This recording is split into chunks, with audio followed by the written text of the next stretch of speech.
ሰላም ጤና ይስጥልን በአለም ዙሪያ ያላችሁ ውድ የግዕዝ ኸርባል ሜዲሲን ቲዩብ ተከታታዮቻችን እንደምን ከርማችኋል? ለረዘም ላሉ ወቅቶች ወደ እናንተ ቪዲዮ ሳናቀርብ በመቆየታችን ይቅርታችንን ከወዲሁ እየጠየቅን ዛሬ ከሐኪም በቀለ ጋራ ስለ ልት እንዲሁም ደግሞ የተለያዩ ቪዲዮዎችን ወደ እናንተ የምናደርስ መሆኑን ስንነግራችሁ በታላቅ ደስታ ነው።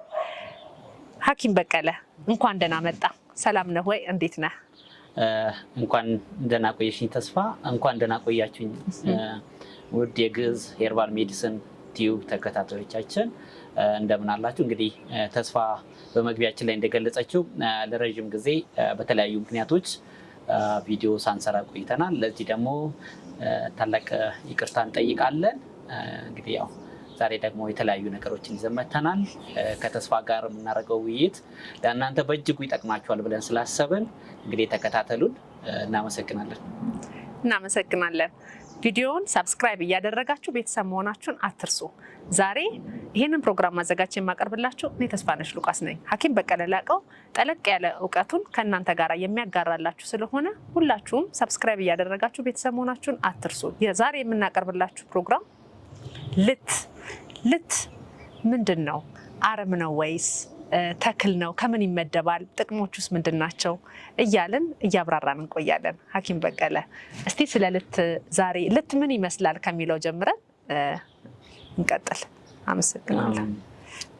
አመሰግናለሁ። እንግዲህ ተስፋ ዛሬ ውይይታችን እንዲሆን ያደረግነው ልት ነው። ልትንም የመረጥንበት ምክንያት ልት ለብዙ ሰዎች የጤና ችግር መፍትሄ ሆኖ ስላለ ያንን በአግባቡ በተግባር በሰፊው ለማስተማር ስለፈለግኩኝ ዛሬ ስለ ልት እንወያያለን።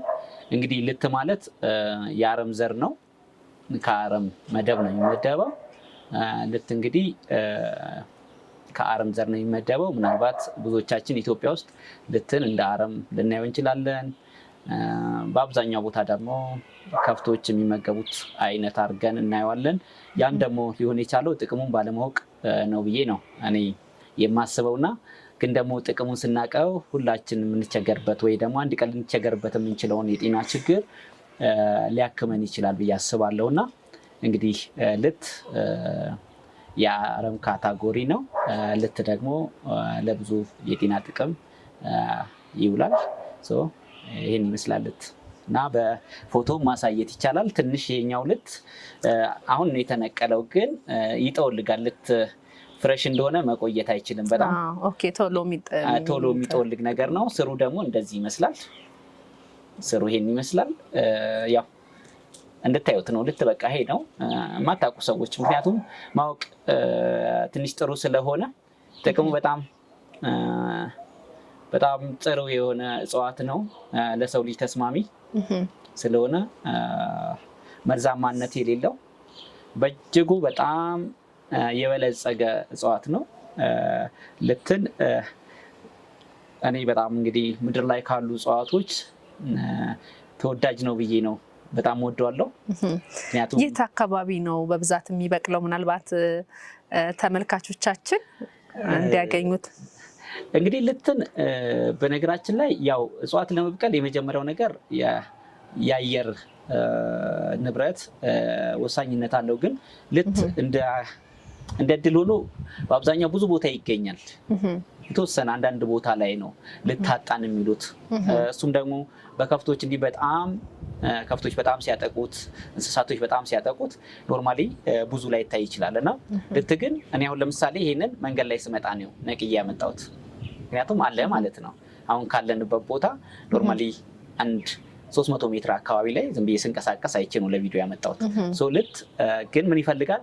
በጣም ወፍራም ለም መሬት ይፈልጋል ለመልማት በደንብ የተመቸው እንዲሆን ለም መሬት ይፈልጋልና ልት በማንኛውም ቦታ አቬለብል ነው፣ ይገኛል ብዬ ነው እኔ የማምነው ባለኝ እውቀት። ኦኬ፣ በጣም ነው የምናመሰግነው በቀለ። ልት ለምን የጤና ጥቅሞች ሊውል ይችላል?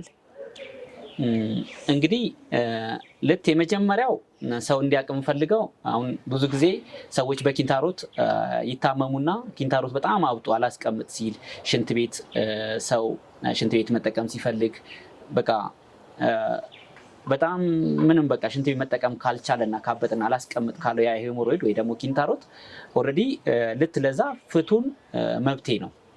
ያ ማለት ግን ኪንታሮቱን ፐርማነንትሊ እንደሌላ ሄርባል መድኃኒቶች ያድናል ማለት አይደለም።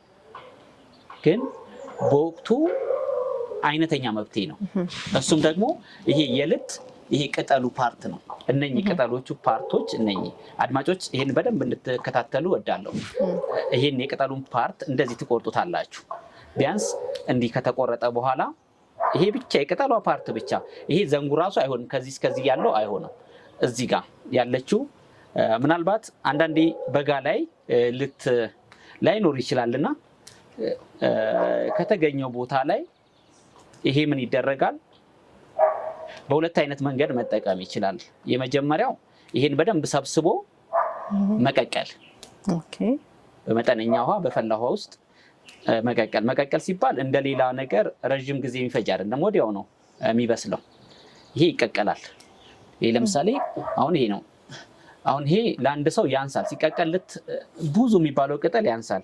ይሄ እንደዚህ እንትን ካለ በኋላ ይሄ ብዙ ነው እንበል፣ እንቀቅለዋለን። ከቀቀል ነው በኋላ ምን እናደርጋለን? ምናልባት ንጹህ መክተፊያ ላይ አመተን በቢላ ስንመታው ይቀቀል ነው። ልክ ጎመን እንደሚዘጋጅ ማለት ነው። ጎመን ከአይብ ጋር እንደሚዘጋጀው እንደዛ ቀጥቀጥ ስናደርገው ምን ይሆናል? እንደ ወፍራም ጁስ ይሆናል። ያን እንደ ወፍራም ጁስ የሆነን የልት ቅጠል ይፈጫል ማለት ነው። ኖ እንትን ነው የሚሆነው። በመክተፊያ ላይ በቢላ እንትን ስንለው ራሱ በጣም ሶፍት ነው፣ እጅግ በጣም ምቹ ነው እና ምንም ጉልበት አያስፈልገውም። ኦር ደግሞ የሚያስቸግር ነገር አይደለም። ሰውነት ላይም ስናደርገው ለስላሳ ነው። ውስጡ የራሱ ቅባት አለው። ናቹራል የሆነ በራሱ በቅባት የበለጸገ ነው።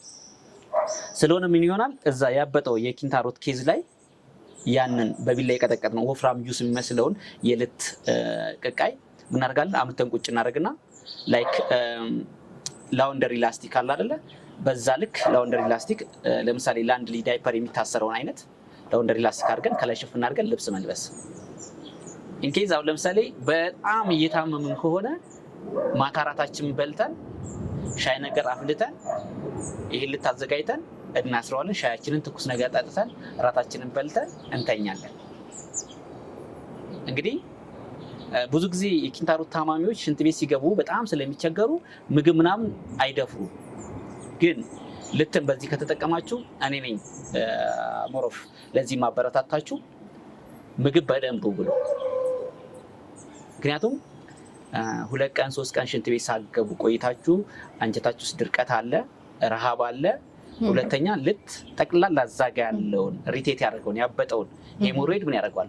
በአንዴ ሽሪንክ እንዲያደርግ ያደርገዋል፣ ይከፍታል ዛጋ የተዘጋው ቲዩብ። ስለዚህ በዋነኛነት ሄሞሮይድ ወይንም ኪንታሮትን ነው የሚያክመው።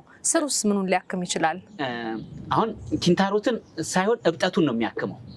ኦኬ፣ ኪንታሮቱን ሳይሆን አድማጮች አሁን ኪንታሮት ልት ያክመናል ብለው እንዳያስቡ።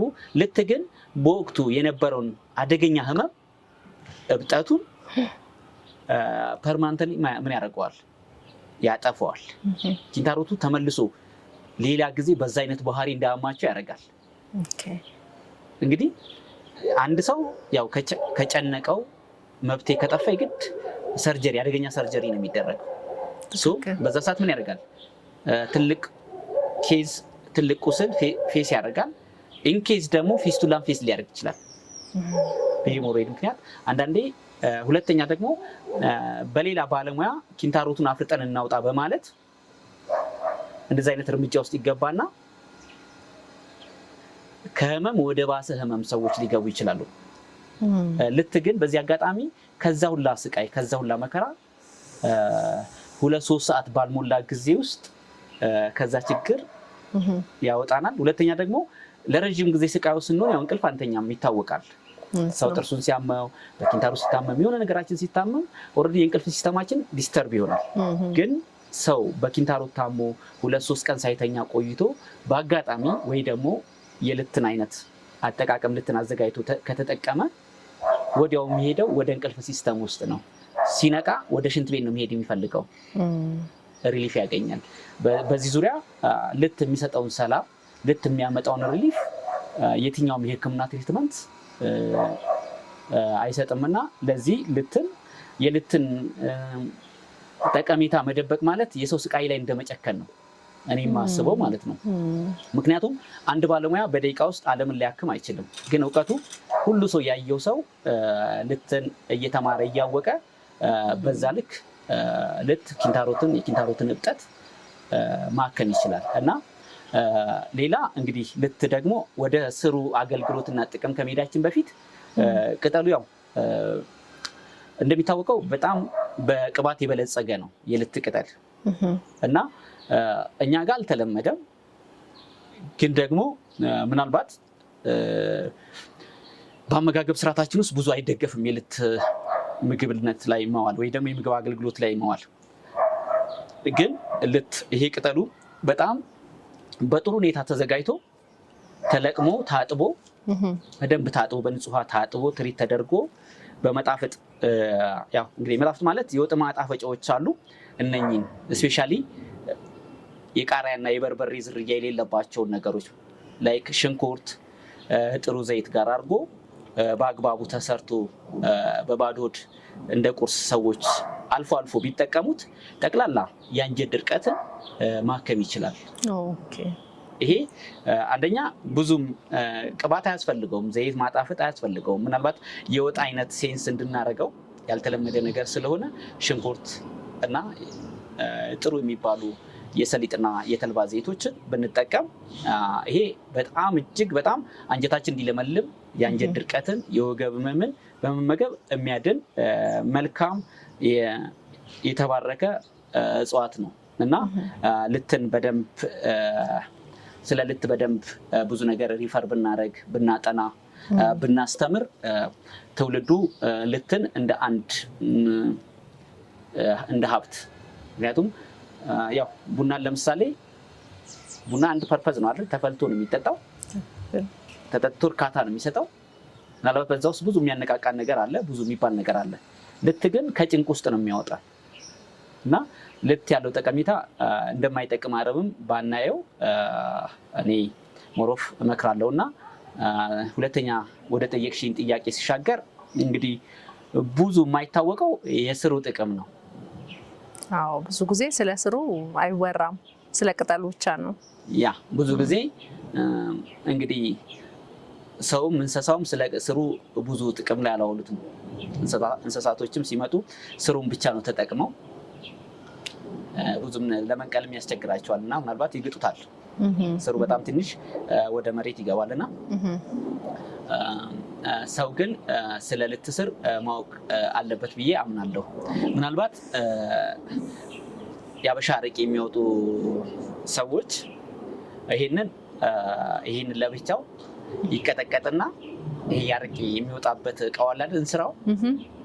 እንስራው እንዲህ ሲወጣ ሁለተኛውን ለማውጣት ከስር ያለው የረጋው ወይ ደግሞ በእሳት ምክንያት ከእንስራው ጋር የተጣበቀው በዚህ ነው የሚለቀው።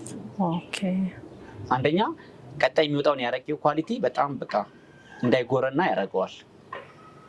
ቃናው የተስተካከለ እንዲሆን ያደርጋል አረቄ ለሚወጡ ሰዎች እና ይሄን ያው ስለሚያውቁት ኖርማሊ ለማያውቁ ሰዎች ምናልባት መረጃው ለሌላቸው ሰዎች ነው እንጂ እነሱ ኦልሬዲ ያውቁታል የዚህን ጥቅም ለዛ ፐርፐዝ ያውሉታል። ለዛውም ከዚህ በጣም የጠነካከረውን ትላልቁን የደረጃውን አውጥተው ነው ተቀጥቅጦ እየታጠበበት ለዛ ፐርፐዝ እንግዲህ ምን ያህል ለማጽዳት ምን ያህል ለተለያየ ነገር እንደሚጠቅም እነሱ ያውቁታል። ግን ሌላ እኔ ምናልባት እንደ ሀገር በቀል ሕክምና መድኃኒት ቅመማ ባለሙያ ደግሞ ይሄ ለምን ይጠቅማል ብለን ካልን ለሴቶች ስፔሻሊ ሴቶች ፀጉራቸው በመድረቅ መነቃቀል ፀጉራቸው በጣም ከርዳዳ እየሆነ ከድሮ ባህሪ እየተቀየረ ከሄደ ይሄ በደንብ ይለቀምና በአግባቡ ይቀጠቀጥና ከዛ ጠጅ ማለት ይሄ በንጹህ ማር የተሰራ ጠጅ አለ አይደል? ለምሳሌ ለአንድ ሰው 1 ሊትር ጠጅ ይፈላና እዛ ውስጥ በጠጅ ይቀቀላል። በጠጅ ሲቀቀል ጠጁ እንግዲህ ፈሳሽ ነበር። አሁን ከዚህ ጋር ሲቀቀል ደግሞ በጣም ልክ እንደ ላርጎ ወፍራም ይሆናል። ያ ተጨምቆ ይጠለልና ለ30 ለ40 ደቂቃ ፀጉሩን ተቀብቶ 1 ሀፍታ መተው። ከዛ በኋላ ደግሞ መታጠብ። ከዛ በቃ ፀጉሩን ዞማ ነው የሚያደርገው። እና ተጨማሪ ጥቅሞች አሉት። ለፀጉርም ይሆናል እያልከን ነው። ለፀጉርም ይሆናል። ሌላ በተረፈ በቃ ስሩ የሚጠቅመው ቅድም እንዳልኩሽ እናቶች አረቄ ሎካል አረቄ ሲያወጡ እንስራ ማጠቢያ ነው። ወደዚህኛው ደግሞ ስታመጪው በጠጅ ተቀቅሎ ኖርማሊ ለአንድ ሰው 1 ሊትር ይበቃል። 1 ሊትሩን ደግሞ አንዴ አይደለም የሚቀቡት። ኖርማሊ ይቀመጥና በትንሹ እንዲህ በየሳምንቱ አንዳንዴ እንትን ቢሉ በቃ የሚፈለገው ለውጥ ወዲያው ይመጣል። እንደተቀባሽው ነው ራሱ ፀጉርን የሚያስተካክለውና ፀጉር በተለይ ለሚነቃቀልባቸው ሰዎች ይሄ ጥሩ ነው። ሁለተኛም ደግሞ ምናልባት ወደፊት ፀጉር ስራ ላይ የሚሰሩ ሰዎች ደግሞ ግብአቱን በጣም በተሻለ መንገድ ቢሰሩት እኔ በቂ በቅባትነት መልክም ሊሆን ይችላል ነው። በቅባትነት ለምሳሌ ትሪትመንት ቢያዘጋጁት እኔ ደግሞ ምናልባት አላን በተግባር የተደገፈ አዘገጃጀቱን ላሳያቸው እችላለሁ። ምክንያቱም ያው እንዲሰራ ስለምፈልግ አገልግሎቱ ሻይን አውት አድርጎ ሰዎች እንዲጠቀሙበት። ምክንያቱም አሁን ላይ ምን አለ መሰለሽ ትልቁ ውጤታማ እንዲሆን የሚያደርገው የማሩ ኳሊቲ ነው። ማሩ ጥራት ከሌለው አያስፈልግም። ማሩ ላይ ኮንፊደንስ ካለው ያ ባለሙያ ይሄንን ወደዛ መስራት መግባት ያለበት። ምክንያቱም እጽዋቱ ኢስ ፐርፌክት በቃ ለዛ ፐርፐዝ ይውላል። ግን ማሩ የተነካካና የተበረዘ ከሆነ አይሆንም። ይሄን ደግሞ ማወቅ አለበት። ንጹህ ማር መጠቀም አለብን። ለምሳሌ ይሄንን የምሰራው በተገዛ ማር አልሰራም። ለምሳሌ ለአንድ ሰው ላገልግል ብዬ ብል ራሴ በእጄ ከቀፎስ ቆርጬ እንትን ባልኩት ማር ነው የምሰራው። ምክንያቱም ውጤቱ አይመጣም። የማሩ ኳሊቲ አጠራጣሪ ከሆነ ውጤቱ ስለማይመጣ ልክ እንግዲህ ስሩ በዚህ መልኩ ለፀጉር ይውላል፣ ለእቃ ለእንስራ ማጽጃ ይሆናል ለሎካል አረቄ ሲወጣ። ምክንያቱም ያው አረቄ ማውጣት ደግሞ ያው ኖርማሊ የኛው የራሳችን ስልጣኔያችን ስለሆነ አፕሪሺየት አደርጋለሁ። እናቶችም ደግሞ ይሄ ልክ ለዛ ፐርፐዝ እንደሚጠቅም ራሱ ማወቃቸውን አፕሪሺየት አደርጋለሁ። አሁን ደግሞ የኛ ትውልድ ደግሞ ስሩን ለፀጉር ትሪትመንት ደግሞ እንዲያውለው አበረታታለሁ ማለት ነው። በጣም ደስ ይላል። እንግዲህ እጅግ በጣም ነው የማመሰግነው። ተመልካቾቻችን በደንብ ልብ ብላችሁ እንዳዳመጣችሁ እንግዲህ እርግጠኛ ነኝ ኖት እየወሰዳችሁ ደግሞ ብትከታተሉ የበለጠ ብዙ ጠቃሚ ነገሮችን ከዚህ ቪዲዮ ትማራላችሁ። ልት ለወገብ ህመም፣ በእብጠት ወይም ደግሞ በድርቀት ለተጨነቀ አንጀት፣ ለኪንታሮት ይጠቅማል። እንዲሁም ደግሞ ለሴቶች ለህፃናት የቆዳ ድርቀትን ወይም ደግሞ የፀጉርን የሚንከባከብልን ነው። ዘርፈ ብዙ ጥቅሞች እንዳሉን ከልት ላይ እንግዲህ ልትን እንደ አረም እያየን እስከዛሬ በጣም ብዙም ቦታ የምንሰጠው ቅጠል አይደለም። ነገር ግን ዛሬ ከስሩ ጀምሮ እስከ ቅጠሉ ድረስ ልት ያለውን ትሩፋት አስተምረህናል። እጅግ በጣም እናመሰግን። እንግዲህ እኔ ያው ልት ሞሮፍ ይጠቅማል ኦር ደግሞ የችግራቸውን ይፈታል ብዬ የማስበው በአብዛኛው ከማህበረሰብ ክፍል ህፃናትና ነፍሰ ጡር ሴቶች ብዙ ጊዜ ስለነሱ ጤና ሲቸገሩ በቀላሉ ችግራቸው ሊፈታ እየቻለ ግን ለረጅም ሰዓት ከችግራቸው ጋር ሲቆዩ እስፔሻሊ ከአንጀት ድርቀት ጋር ከኪንታሮት ጋር በተያያዘ በተለይ ነፍሰ ጡር ሴቶች ምክንያቱም አንደኛ ኤክስተርናል ነው ከላይ ነው የሚጠቀሙት የእርግዝና ሲስተማቸውን የሚረብሽ አይደለም ጉዳትም የሚጥል ስላልሆነ እስፔሻሊ ነፍሰ ጡር ሴቶች ድርቀት የሚያስቸግራቸው ከሆነ በምጥ ሰዓትም ሄሞሮይድ ያለባቸው ሴቶች ለማማጥ ስለሚቸገሩ ከመውለዳችሁ በፊት ቀደም ብላችሁ ልትን አዘጋጅታችሁ ብትጠቀሙት ኖርማሊ ምጥ ላይ አትቸገሩ። ሄሞሮይድ እንደ ችግር ያን ጊዜ እለቱን ተፈጥሮ አይደለም ሀፕን የሚያደርገውና አብሮ ቆይቶ ስለሆነ እንደዚህ አይነት ጥንቃቄዎችን ልጆቻችሁ ደግሞ አንዳንዴ አንጀታቸው እየደረቀ ካካቸው ሲያስቸግራቸው ብዙ ጊዜ ለህፃናት በዛ መልኩ በፋርማሲ ደረጃ የተዘጋጀ ብዙ ነገር አይገኝም እና በቀላሉ ህፃናትንም እንዲህ በቃ ሲያስምጣቸው ሲቸገሩ ካየን ልትን በዚህ መልኩ ቀቀል አድርገን አንድ አፍታ አውጥተነው ማታ ማታ ሲተኙ በላያቸው ላይ አስረንላቸው ከላይ ፕላስቲክ ነገር ሸፈን አድርገን በዳይፐር እንዳይንቀሳቀስ አድርገን አስረን ጠዋት ብንፈታላቸው ካካቸውን በስርዓት ምንም ሳይጨነቁ የአንጀት ድርቀት ሳይኖርባቸው ሳይነጫነጩ ምክንያቱም ሳይመገቡት ማለት ነው ሳይመገቡት ከላይ ውሃውንም መጠጣት አያስፈልግም። ምንም መጠጣት አያስፈልግም፣ መብላትም አያስፈልግም። ማነው ለምሳሌ ይሄ አይነ ምድር ድርቀት ለህፃናት ሲሆን ነው፣ ግን ለአዋቂ ሲሆን ቀቅሎ መብላት ይቻላል። ቅድም በባልከው መሰረት ለአዋቂ ሲሆን ቀቅሎ አሳምሮ ሰርቶም እንደ ምግብ መመገብ ይቻላል። ለህፃናት ለነፍሰ ጡር ሲሆን ደግሞ ማለት ነው። ሁለተኛ ደግሞ በጣም አርጀንት ታሞ ላለ ሰው ኦልሬዲ ቀቅለን ነው ከላይ የምናደርገው እና ለህፃናት በተለይ በቃ አይነተኛ መብት ነው። ለነፍሰ ጡሮች እንደዚህ በቃ ሽንት ቤት ሲገቡ የሚቸገሩ ኪንታሮት እንግዲህ ያው በነገራችን ላይ ያው ወገብ ይይዛል፣ ጠቅላላ የእግር ነርቭን ይይዛል፣ ደካማ ያደርጋል፣ ሰነፍ ያደርጋል። እሰራለሁ ብለሽ ስትይ ሙሉ አቅምሽን ይቀንስብሻል። ሁለተኛ ደግሞ የሰው ልጅ ኪንታሮት እንዳመመው ካወቀ ብዙ ጊዜ ረዥም ትራንስፖርት መጓዝ ላይ ፈልግ ይችላል። ከብዙ ፕሮግራሙ ምን ይሆናል እየቀረ ከማህበራዊ ነገሩ ምን እያደረገ ራሱን እየቀነሰ ይውላል። አንድ ቀን ግን ሲብስ ቅድም እንዳልኩሽ የተሳሳተ ሕክምና ወስዶ ደግሞ ሌላ የተወሳሰበ የጤና ችግር ውስጥም ስለሚገባ ለዚህ ደግሞ ይሄ ልት የሚባል እጽዋት አይነተኛ መፍትሄ ይሰጣል። ስለሆነ ለልጆች፣ ለነፍሰ ጡሮች፣ ለየትኛውም የማህበረሰብ ክፍል በኪንታሮት ለምትሰቃዩ እንግዲህ ልት ስጦታችን ነው። እኔ ስለ ልት ወደፊት ማወቅ መማር ምናልባት እዚህ ቪዲዮ ላይም ግር ያላችሁ ነገር ካለ ዋትስአፕ ላይ በስልኬ በመጠየቅ ኮሜንት በመጻፍ ሁሉን አይነት በቀናነት የሚጠየቁ ነገሮችን ሁሉ ለመመለስ ለመታዘዝ እተባበራለሁ። በጣም እናመሰግናለን። በጣም ነው ደስ የሚለው። አዎ በጣም ደስ ይላል። እንግዲህ ተመልካቾቻችን ስለ ልት ዛሬ የሰጠናችሁ በቂ ነው ብለን እናስባለን።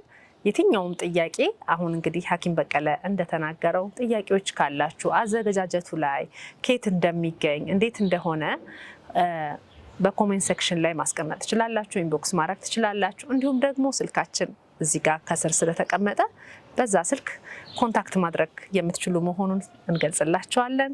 ከኛ ጋር ስለነበራችሁ ቆይታ ከወዲሁ እጅግ በጣም እያመሰገንን ለዛሬ ሰላም ሁኑ። እናመሰግናለን። ሰላም